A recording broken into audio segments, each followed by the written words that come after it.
Welcome everyone. I'm going to show you how I'm going to put a Holset Hx35 on a 6.5 turbo diesel. Now there are a couple of adapter pieces you're going to need. I will show you that.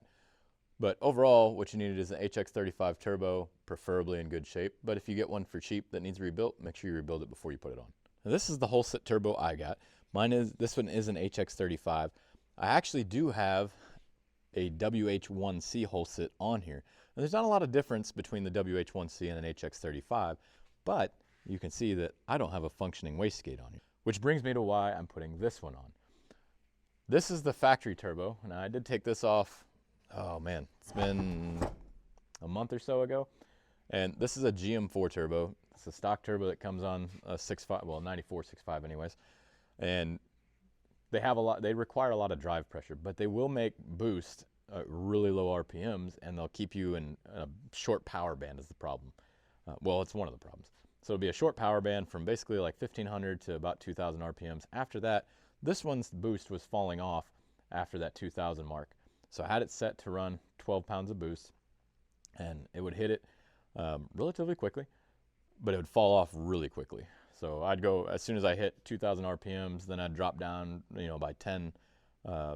by 2100 RPMs, that's probably around 10 PSI, and then it just dived down to about 6 PSI by the time you're at 2500 RPMs, and it never rebound. Most of it's because these require a lot of drive pressure, and that's also part of the reason that these trucks had head gasket issues. All that boost coming in, right? So if you have it set to make a lot of boost, so let's say you're making it run 20 pounds or 15, whatever, right? That means that this is a 2-to-1 drive ratio essentially. So it means if you're making 10 pounds on this side, there's 20 pounds on the exhaust side. All that exhaust has to go out. Now we have a 3-inch downpipe to a 4-inch exhaust. Need to get rid of that exhaust drive pressure because that's what's going to kill head gaskets.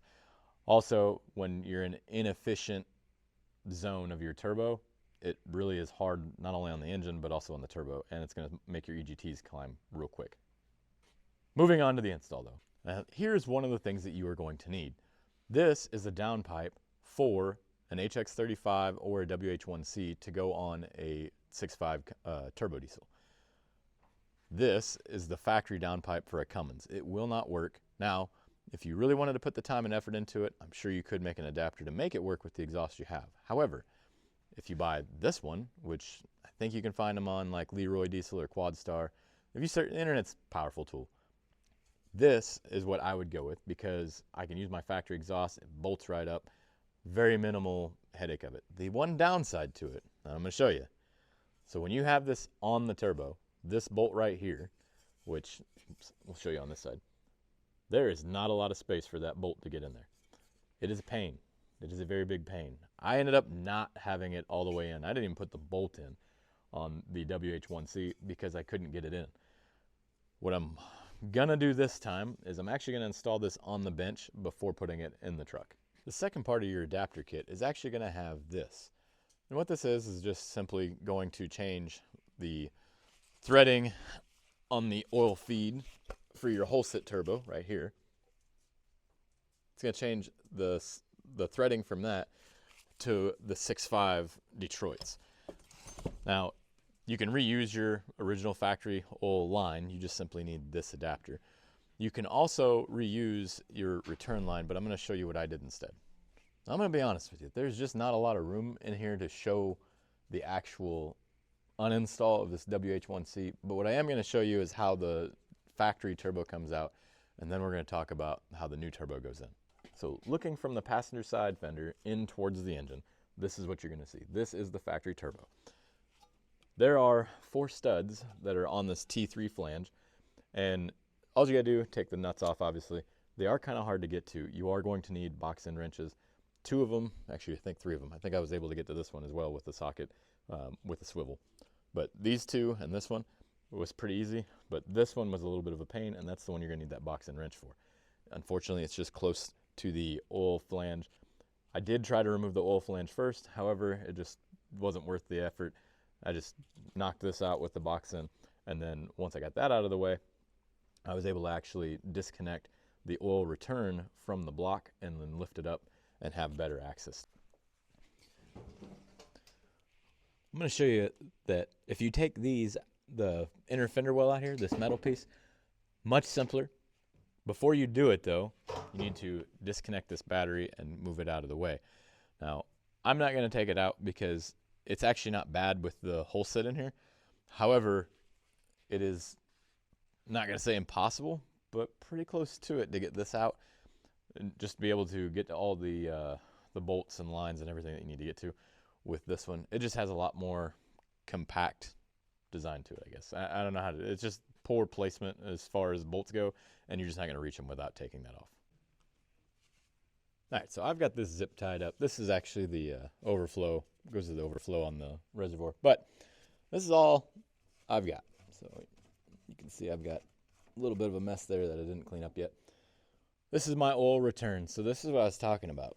If you take a hydraulic, take the both ends, right? So the end that you need up here and the end that you need to go onto the block, take it to your local Napa or other places that make hydraulic lines. That's all that I did.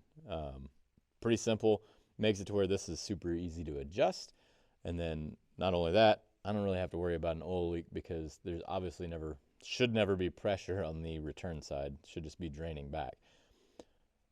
That's the other adapter that I was talking about, though. That's what you need. And then last but not least, make sure you put a new gasket on your flange. Your old one from your old turbo, depending on how long it's been on there, chances are it's been on there the life of the engine. Probably due for replacement. Now this is what I was talking about with clocking the turbo. So I'm going to set this in here, get it on this pedestal, hopefully, the T3 pedestal. Not worried about the return line right now because I'm not going to actually connect it. I just want to get this clocked right. So the easiest way to get this clocked right is pretty well what you see me doing right now. Moving stuff out of the way. But I'm going to get it on here, and I'm going to actually try to put this in here. Maybe. I might have to. There we go. I have to move that thing out of the way. Doggone it.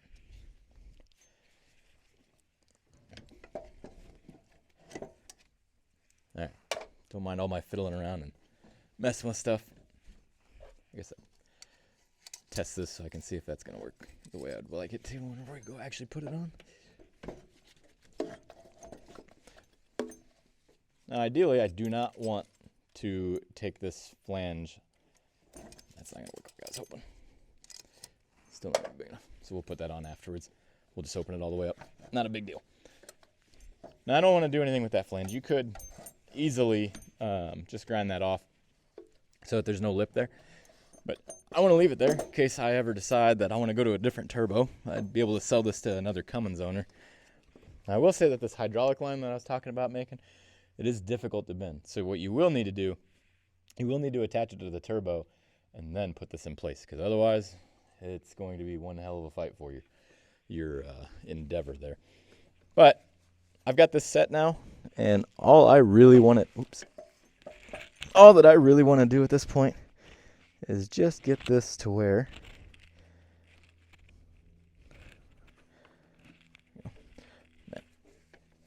it's setting the way it needs to and get it tightened up some. I will show you when I take this off of here. I just thought about that. So there's two different things that you have to disconnect in order to be able to clock the turbo the way you need it.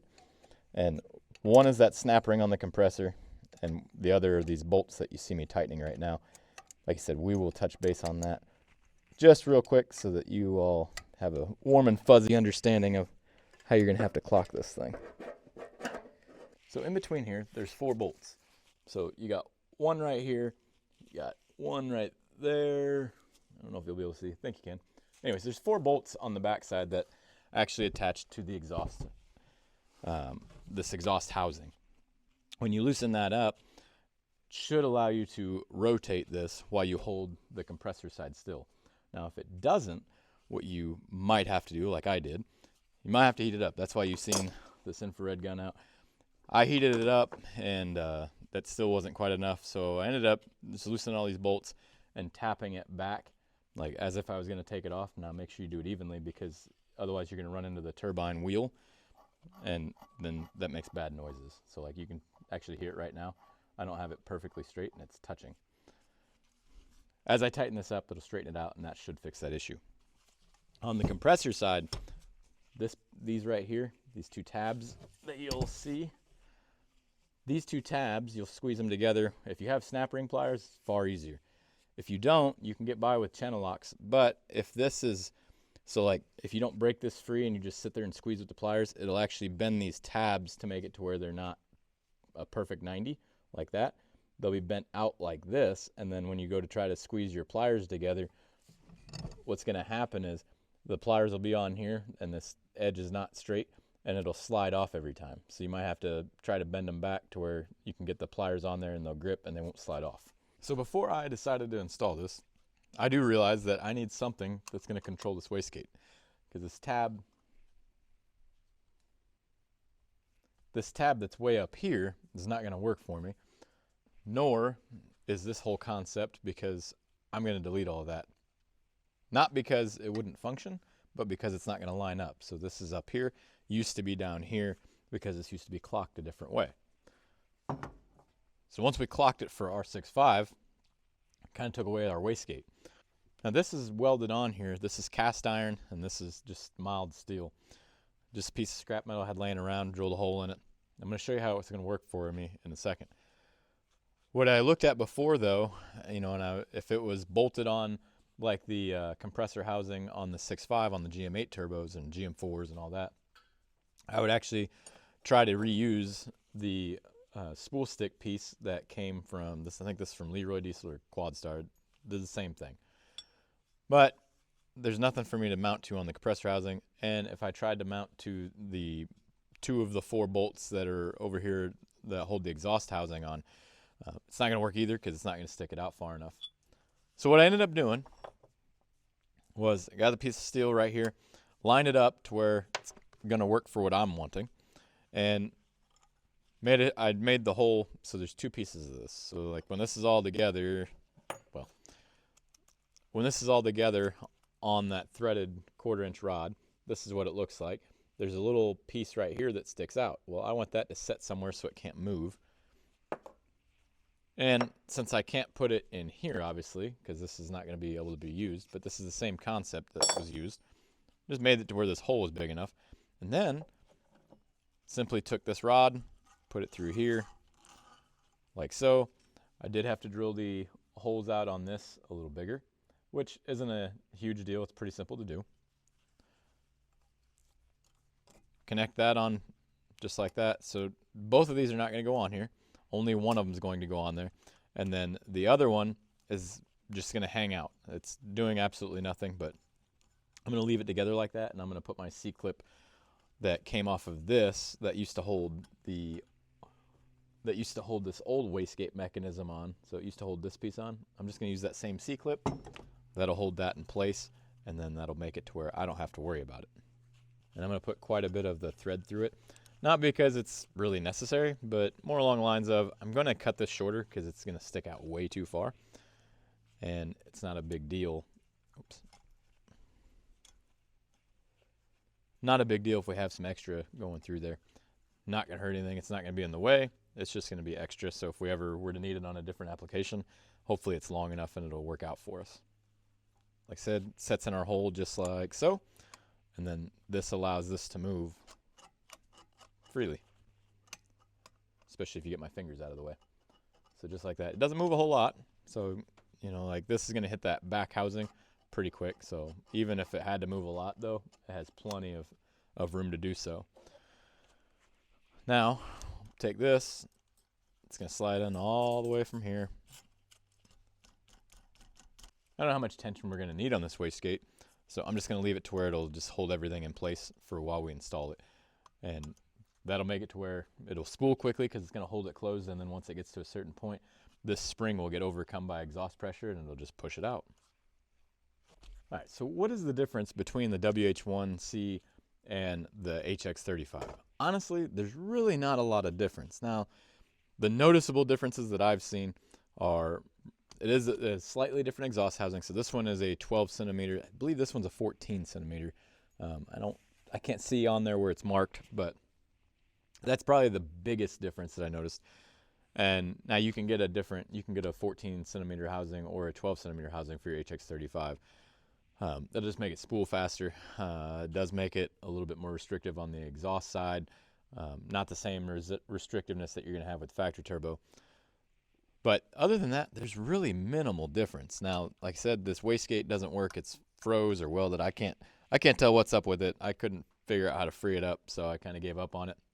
The problem is that this would make infinity boost. So, not infinity, I guess, but it would make way more than I want it to. 12 pounds is what I'm aiming for at a max, and it'll spike 12 pounds, real quick, especially at 2,000 RPMs or above, where the factory turbo would hit, 2,000 RPMs and it'd fall off. Since the drive pressures weren't 2 to 1 like they are on the factory one, this would keep building pressure, and it would keep building it for a long time if you held into it. So I controlled boost with throttle. Well, the problem with that is if I can't dump more fuel in, I can't make more power. And that's really the name of the game at the end of the day. Yes, you need more air, but if I already have more air and I can't make the power I want, it's kind of hard to explain. So on a diesel, on these diesels, you can tune it and you can make it dump more fuel. They're absolutely true. What you can't do is you can't make it dump more fuel at lower throttle.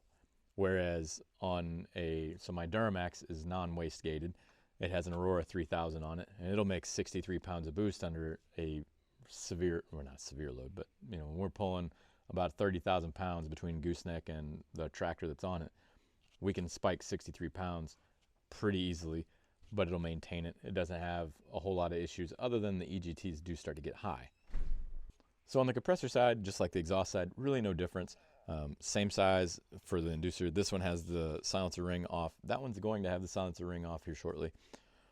That is really the only difference, is that you can get different exhaust housings for either of them.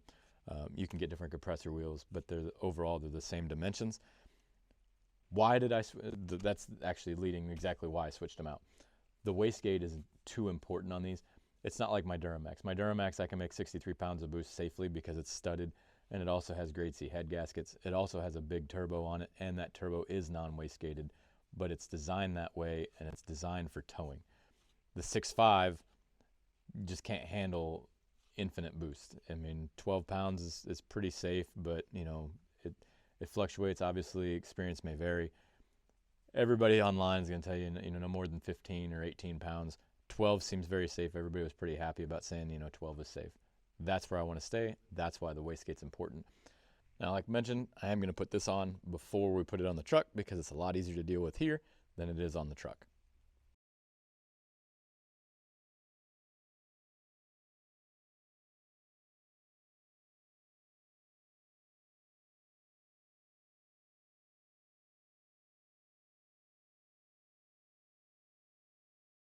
And just like that, it's installed.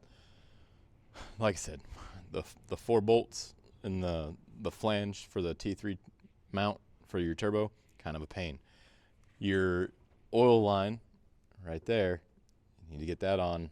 If you do the hydraulic one like we have, you're going to have to do that before you do the flange bolts. After you do all that, then you're just going to simply get your V-band together, and that's pretty well it. Like I said, it's a lot easier to put this adapter for the turbo to go to the downpipe. It's a lot easier to put that on the bench rather than in the vehicle. And of course, your oil line right here, pretty simple. Now, this intake right here, a little bit different, but very effective. This is a 4-inch silicone elbow, and all I did was I drilled I think it was a 1/2-inch hole, not 100% sure. Basically, I went about a 1/4 inch smaller than whatever the actual fitting needed to be for the CDR. Made it to where it makes it to where it's a tight fit. My original plan was to use this aluminum sweep, and I thought that I'd have enough room to be able to basically turn from the turbo and go kind of where the other one was. This one's not a tight enough turn. Didn't work out. So what I did was I used that silicone elbow like you saw on there. I cut about a 2-inch piece off. You can kind of see it right there. About a 2-inch piece, cut off of it, put it inside right here. I think you can see, yeah, there you go. You can see it right there between the coupler and the air filter itself. And that's pretty much it. Pretty simple. This doesn't touch the battery, but it is very close. Now, that CDR does, you can see the oil in there. It's actually not from the turbo. The turbo is actually good, but that CDR, I've replaced it, and it still has oil that comes through it. I want to say that the actual valve cover has a like a foam piece that's supposed to be in there, and it's missing. So right there below the CDR, pretty sure there's supposed to be a little foam piece that goes in there, and it makes it to where oil can't be pushed through, but I think that piece is missing. Funny thing is that, yeah, it does have blow-by. However, it doesn't use any oil, so I'm just going to leave it be. Not too worried about that. But let's fire this thing up and go for a little ride. And just a quick reminder that wastegate piece we made, we're going to have to adjust it. So depending on what it makes for boost, we might have to tighten it, or we might have to loosen it. It might make too much.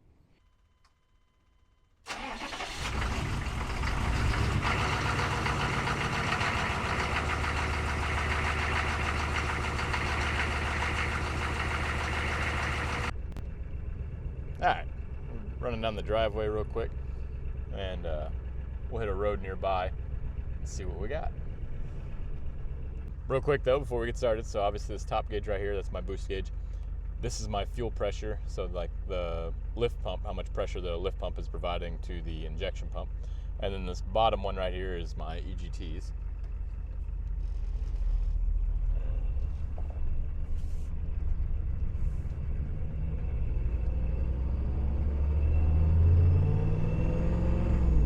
This is very light throttle right there. It's still probably 20-30% throttle.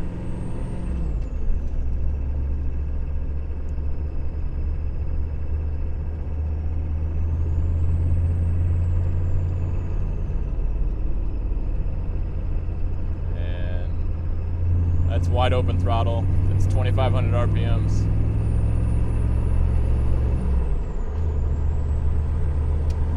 That's fifth gear. 2,000 RPMs, 2,200 RPMs.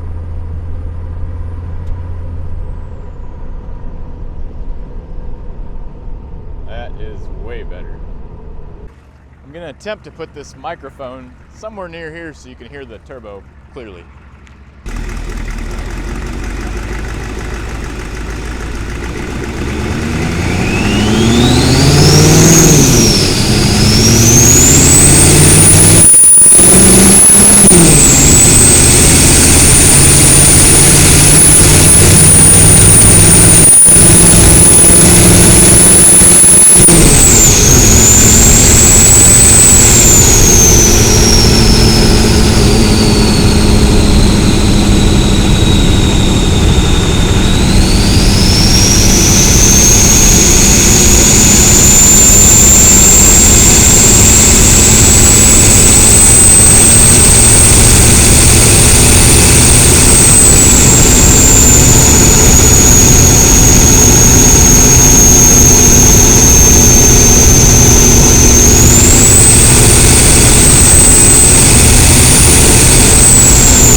I'm sure you could tell on the other runs that we made, but more specifically that run we just made with the camera on the outside of the truck, this fuel pressure dropped all the way down to 1 PSI. And I've been thinking it for a while that my lift pump is weak, so I probably will replace it. This gauge right here for the EGTs and for the fuel pressure, they both have a peak. And The peak on my EGTs was actually only 933 degrees, and that was wide open throttle at, you know, obviously at well past highway speeds. The peak on my fuel pressure was only 5.2, and it never got above, or never really got above 3 pounds on the runs. So like I said, I'm pretty confident that's weak. But moral of the story is the HX35 is working well. The WH1C worked well too, but it's a lot better having a wastegate and not have to control boost with my foot and watch this gauge at the same time that I'm doing everything else. See how low that gets? It almost got down to nothing. Yeah, it's time for a lift pump.